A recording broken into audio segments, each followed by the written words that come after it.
بسم اللہ الرحمن الرحیم اللہ کے نام سے شروع جو بہت مہربان رحم والا۔ والفجر وليال عشر والشفع والوتر والليل إذا يسر هل في ذلك قسم لذي حجر ألم تر كيف فعل ربك بعاد إرم ذات العماد التي لم يخلق مثلها في البلاد وثمود الذين جابوا الصخر بالواد وفرعون ذي الأوتاد الذين طغوا في البلاد فأكثروا فيها الفساد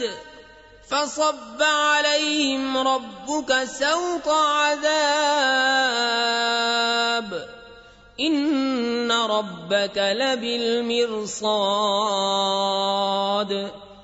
اس صبح کی قسم اور 10 راتوں کی اور جفت اور طاق کی اور رات کی جب چل دے، کیوں اس میں عقل مند کے لیے قسم ہوئی؟ کیا تم نے نہ دیکھا تمہارے رب نے عاد کے ساتھ کیسا کیا؟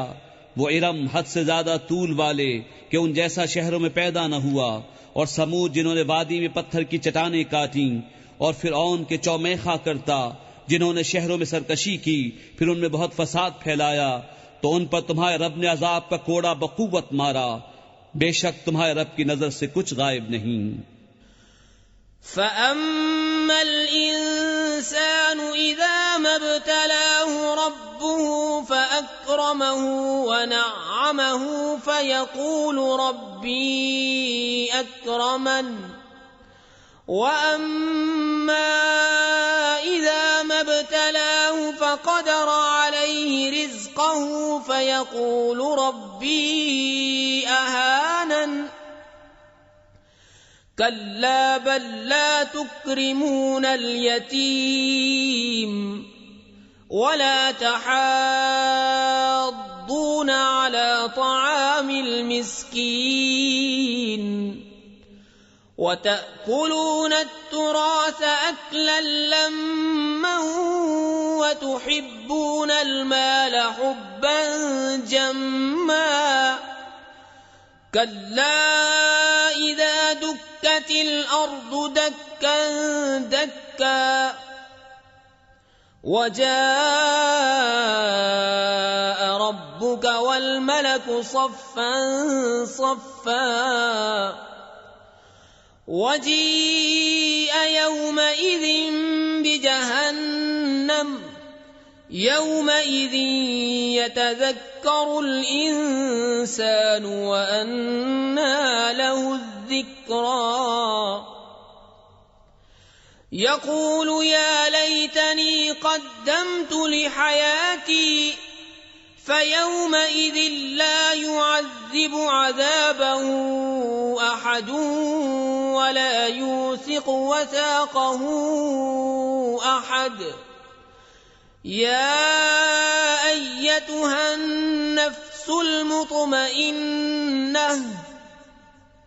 ارجعي إلى ربك راضية مرضية فادخلی فی عبادی وادخلی جنتی۔ لیکن آدمی تو جب اسے اس کا رب آزمائے کہ اس کو جاہ اور نعمت دے، جب تو کہتا ہے میرے رب نے مجھے عزت دی، اور اگر آزمائے اور اس کا رزق اس پر تنگ کرے تو کہتا ہے میرے رب نے مجھے خوار کیا۔ یوں نہیں بلکہ تم یتیم کی عزت نہیں کرتے اور آپس میں ایک دوسرے کو مسکین کے کھلانے کی رغبت نہیں دیتے، اور میراث کا مال ہپ ہپ کھاتے ہو اور مال کی نہایت محبت رکھتے ہو۔ ہاں ہاں، جب زمین ٹکرا کر پاش پاش کر دی جائے اور تمہارے رب کا حکم آئے اور فرشتے قطار قطار، اور اس دن جہنم لائی جائے، اس دن آدمی سوچے گا، اور اب اسے سوچنے کا وقت کہاں؟ کہے گا ہائے کسی طرح میں نے جیتے جینے کی آگے بھیجی ہوتی، تو اس دن اس کا سا عذاب کوئی نہیں کرتا اور اس کا سا باندھنا کوئی نہیں باندھتا۔ اے اطمینان والی جان، اپنے رب کی طرف واپس ہو، یوں کہ تو اس سے راضی وہ تجھ سے راضی، پھر میرے خاص بندوں میں داخل ہو اور میری جنت میں آ۔